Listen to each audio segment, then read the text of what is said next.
What could Nick Fuentes, Donald Trump, United Healthcare CEO Brian Thompson all have in common? Well, if the picture on the screen is any indication, we're going to get into it, and we're going to get into exactly what it means for us in an increasingly destabilized society.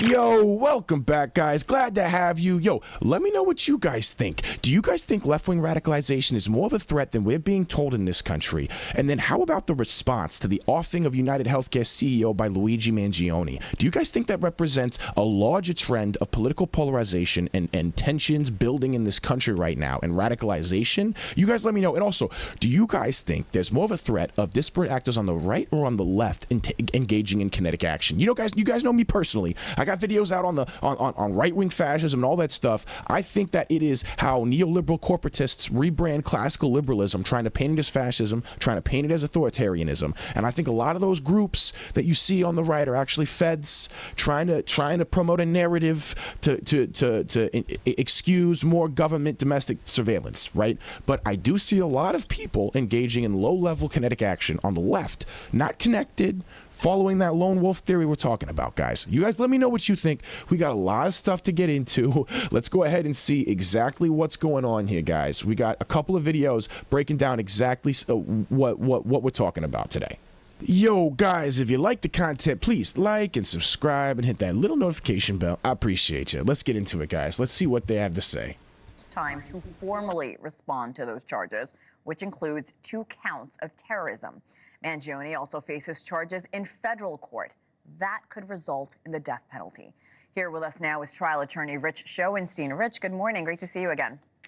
Good morning, Hannah. How are you? Great. Better now that you're on. So let's talk about Mangione, because this case gets a little complicated. He will be arraigned tomorrow. First, walk us through what that process looks like and what we can expect.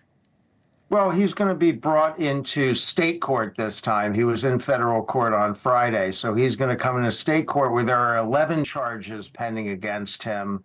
First-degree murder, a couple charges of second-degree murder, and then charges for gun possession and possession of forged documents. He's going to be asked to make a plea. Presumably, he will plead not guilty.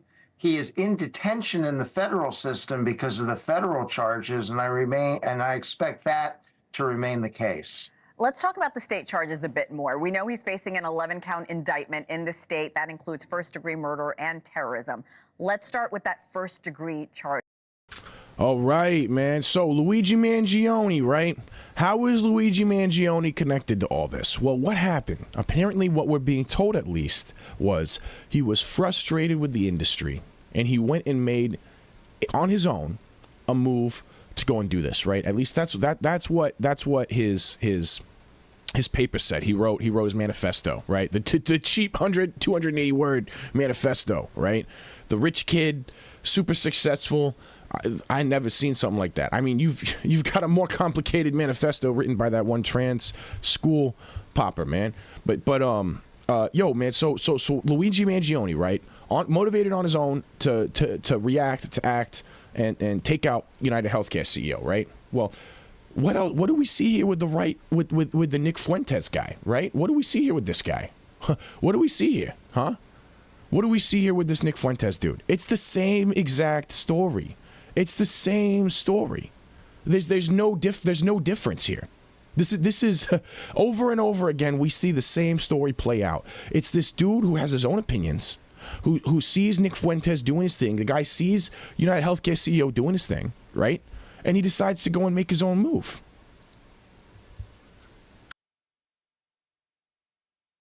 I don't think there's any audio on this. I think they cut out the audio. But you see, it's kind of frustrating because he knocks up and you can hear him go, Nick. Oh, Nick. Okay, good. They got the audio.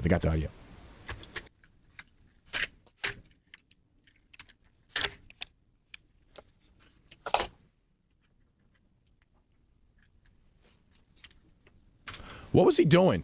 What was he doing driving around that little Corolla or whatever it was, right? The Chevy Nick. Cruise. Look at that, yo, Nick. He's driving around a Chevy Cruise with a motorcycle helmet on? What are you wearing a motorcycle helmet for? What is that going to do for you? Hide your identity? What is this? South America? What are you robbing a gas station? What are you doing, bro? With your motorcycle helmet. It's ridiculous. This dude, you can tell this dude's another lefty losing it over here, man. Look at this guy. He doesn't even know what he's doing, bro. Took out 3 people at his job or something. Had no idea what to do with himself. It's ridiculous. It's ridiculous, man. And then, what do we have here? What do we have here? Trump, right? Ryan Ruth. Hold up. What's the common denominator between these 3 situations? Hold on. Is there a common denominator? Do we have a, let's just, afternoon, let's see. call came out, shots fired. That was called in by the Secret Service. The Federal Bureau of Investigation, FBI, says it is investigating what appears to be a second assassination attempt on US Republican presidential candidate Donald Trump. The former president was safe after the incident at his golf course in Florida, and a suspect is in custody. In the bushes where this guy was is a AK-47 style rifle with a scope, 2 backpacks which were hung on the fence that had ceramic tile in them, and a GoPro, which he was going to take pictures of. The gunman was about 1 or 2 holes away, approximately 400 meters from where Trump was. Something we keep seeing in all this. This Ryan Ruth dude, okay? This Luigi Mangione dude, there's another pattern I'm recognizing. Maybe not so much with this guy, but a little bit. Something else we keep seeing is they are so intelligent and calculated in certain ways, and then in other ways, literally not at all. Just not at all in other ways. I don't understand that. That's not making any sense to me. like it's a little funky fresh. Knew it, sick. You know, how are they? How they must not have any training. They must be self-trained. You know. Well, we got some more videos to get into because apparently law enforcement is wondering the same thing, and they are thinking 10 years ago they were thinking, hey, this is a threat that we need to start approaching. And back then, me and every other libertarian, we were all like, yo, of course, right? They developed the apparatus for extremism out abroad, and now they're looking for an excuse domestically, right? Interesting thing is, now it's the left wing getting radicalized. I'm wondering if they were worried about that the whole time. But this is a very interesting series of developments. That homegrown so-called lone wolf terror attack is what concerns top Homeland Security officials. Channel 2's George Colley reports the arrest of a man at Atlanta's airport is revealing new insight into that lone wolf threat. Terror attacks in Boston, Orlando, and San Bernardino carried out by You guys remember this, right? 2011, we were dealing with all of this. Back then, you guys remember this? 2016 or whatever. I forget. I don't have the best memory. Whatever. We were dealing with all of this back then. Like about over a decade ago. Okay, we were dealing with all this stuff, and the narrative was from the Middle East, extremism from the Middle East. Everybody's online getting radicalized by people out there in the Middle East, right? Watching videos, etc. It's so interesting. Now the narrative is right-wing fascism at home, but we don't see right-wing fascism at home doing stuff. We see Luigi Mangione. We see dudes coming after Nick Fuentes. We see Ryan Ruth. That's what we see. That's what we see. Radicalized individuals against civilians in vulnerable public places. Dozens killed, hundreds injured. Include recent attacks in Nice, France, and Istanbul, Turkey, and it's becoming the new template for terror worldwide. Using our country's own population against itself. At a congressional hearing today, Georgia. I hate the way he said that, as though that was some sort of new thing. It's just like all of a sudden we're realizing like it's the mid 2010s and this is something people could do.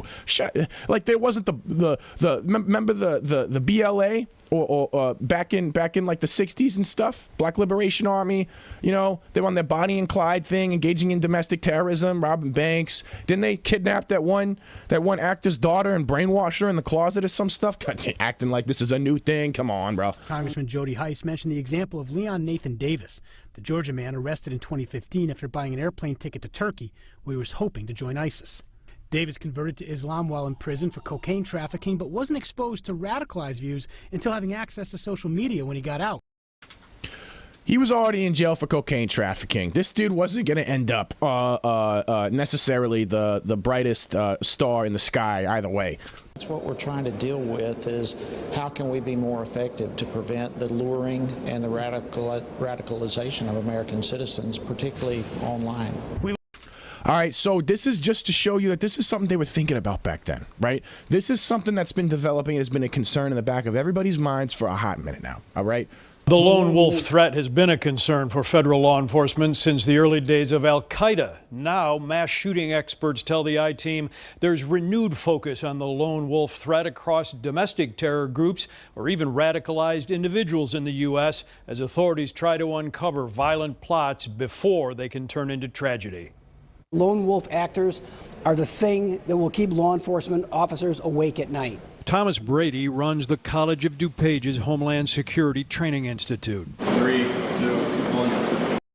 I imagine, like, with the way they're talking, this is all 10 years ago. This year is 2 years ago. But before it was 10 years ago, 8 years ago, all of that stuff that I pulled up old videos because I wanted to show you guys, right? The first 3 videos, right? We're watching stuff bubble up right now, right? But this stuff that we were all paranoid about back then, it's interesting how connected it is, right? Because the way that they were presenting it back then, I guess they were trying to formulate it with the language of empathy, and they were trying to manufacture public support, and so they were trying to use the cultural zeitgeist of the time, right? But the way that they were presenting it back then, man, sketched everybody out. No, but it turns out they were talking about something that was real. Maybe not in the way that they were talking about it then, maybe not in the way that we expected, but no, this is a real thing that's happening right now. This is their Main Street training site, a fully built-out street scene where students and first responders can practice for real-life threats, such as mass shootings carried out by radicalized individuals. There might be an actor who's planning something, but has never been pulled over by the police, has never had contact with the police, has never been arrested. They go about their day, whatever that is, but they're planning for an event. And so you don't know that they're doing that because they're not on the radar of the police department at that time. How normalized is that now? Yo, it's so crazy when we watch this, and now all of a sudden it's so normal to us. This stuff going on. Yo, 3 times recently in the past couple months with these big headlines, man. Yo, this is wild. That time. So it becomes a very scary thing when somebody does one of these acts and no one's ever heard of them before. 2017, the Las Vegas massacre. Nearly 60 killed by a lone gunman who wasn't on the radar of police before the attack. Dude, so you guys get the picture. You guys get the picture, right? I mean, they were even coming out with this 8 years ago, man. How to spot a lone wolf. Like so many other mass shooters, the gunman in Florida is being described as a lone wolf. He's been self-radicalized with ISIS, but to this point, acting alone. 9 on Your Side's Tom McKee is live with some of the reasons why this might be occurring. Tom. Well, the basic thing is that experts I've talked to today say they're not easy to spot. For one side, they're basically going about their business normally in many cases. On the other side, it might be that they're acting out to draw the attention of others. Either way, they're carrying a lot of internal rage. Orlando, Florida. Omar Mateen opens fire at the Pulse Gay nightclub, killing 49. San Bernardino, California. Syed Farouk and his wife take more than a dozen lives at a holiday gathering. Cincinnati, Ohio. Christopher Cornell is accused of a plot to attack the nation's capital. If you look at all of these people, they're all losers to one extent or another. That's the take of terrorism expert Ed Bridgman. Come on, bro. If you're an expert in the field, this guy must know that he put something out like that and you are pressing people to engage in further action. That's not right. That's not right, man. Look, anyway, this is all to say, what are we dealing with? What are we looking at? What are we watching? Well, guys, I want to show you something real quick because I have an article on this. And I think I know exactly what we're talking about and what we're dealing with. And I got another article we'll look at real quick, guys, all right? But I want you to check out my article, Polarized, because I think it describes perfectly exactly the phenomenon that is behind all this right now, okay? How factions on both sides are being manipulated in a 5th-generational Cold War. Guys, we are both being pressed and manipulated by actors that are using forces within our country to fight each other.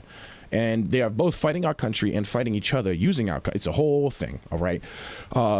There's a Cold War right now between the U.S., China, and Russia, all right?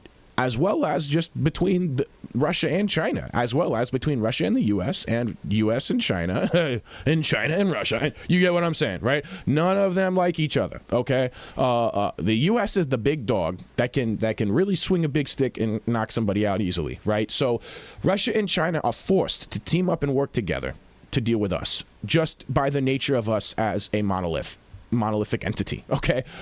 They don't like each other. They don't trust each other. They don't have a good history with their borders and their border disputes. It's very tense, okay? And so while they both desire to limit our capacity as a world power, they both desire to supplant us, and neither one of them wants to see the other one supplant us, right? China is a lot more successful geopolitically than Russia. It's not even close. It's not even close, okay? And so China has been able to engage in enough institutional capture in our country through the Confucius Institute, capturing Russian stay-behind networks. They have not only been able to gain large influence over our systems of government using the lobby system, they've been able to use the Confucius Institute and its position in colleges to gain huge influence over counterculture. On top of that, they have been able to wield their money and their finances to engage in individual relationships with politicians. And if you look at the number of politicians in our government that are married to people that come out to be connected to the CCP, it's insane, right? And so right now, what I believe we're seeing is a whole bunch of stuff. But most importantly, right now, for what we're talking about right now, is the United States finds itself caught in a web of psychological and cultural warfare that seeks to destabilize the nation from within.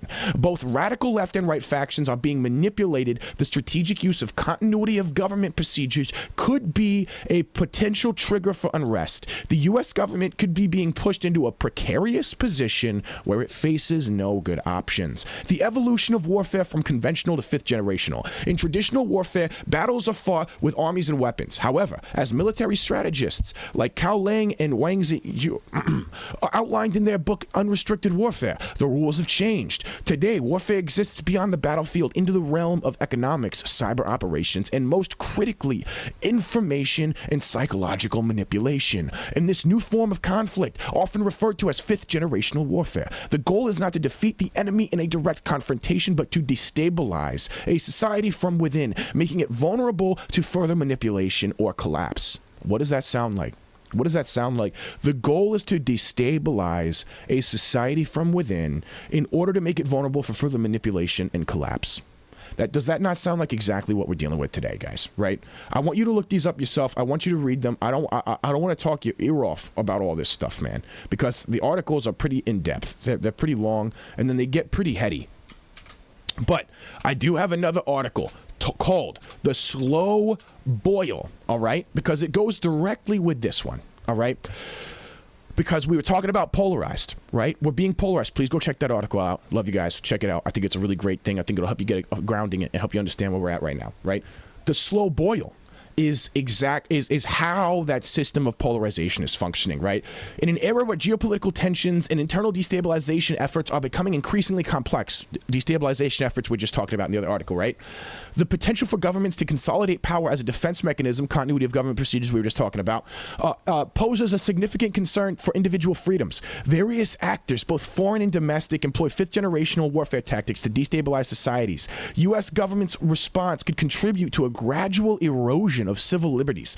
The water is already simmering. Recognizing the signs is crucial to prevent it from reaching a boiling point. This gets into how to recognize fifth-generational warfare and how to understand where we're at and what our government might be doing right now, right? Because I think what's going on, this is what I think is going on. I think we've got U.S. special operations attempting to carve out a larger stronghold. Very successful. This November was one battle we won. Okay, I personally think they're working with certain elements of Mossad Israel, right? I think they're working with from what I can tell, Netanyahu's faction, which make things very complicated because Netanyahu's faction seems to be working with U.S. special operations to weed out a lot of institutional capture by China right now. Okay, what's going on, I think, is China is engaged in a lot of institutional capture.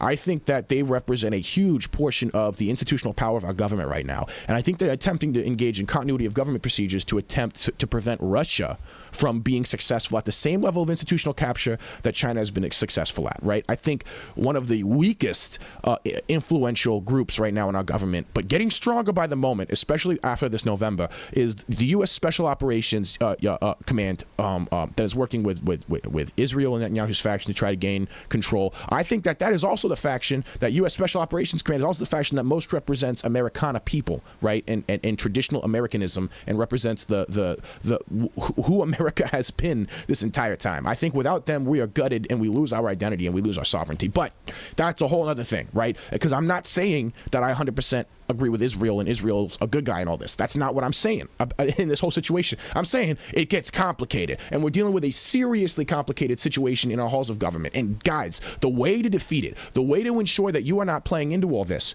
is to learn how to navigate media bias, right? And to learn how to spot propaganda. Okay? Seriously, guys, go check out these articles on my website, how to navigate media bias and how to spot propaganda, because this is how you prevent yourself from being another one of these polarized actors that they're working on, man. And the number one thing, guys, is to learn how to de-escalate situations effectively. Let's talk about verbal judo a little bit. If you haven't read the book Verbal Judo, you're wrong. Fix yourself. It's a fantastic book. If you haven't read the book How to Win Friends and Influence People, you're wrong. You're like, well, John, I read the Bible every day, and that's enough. Hogwash, man. LuckyGunner.com is... So, you guys get what I'm saying here, man. This is active self-protection. I love this channel. This is their active self-protection extras. They've got all types of stuff, lessons to teach you guys. Please check them out. They're great. They also have another channel where they break down tactical situations, people getting kidnapped, you know what I mean? Just different stuff like that. And they tell you how to not be that person. People getting offed. You know, some of it's graphic, but you learn a lot. How to not be the victim in situations. Check it out.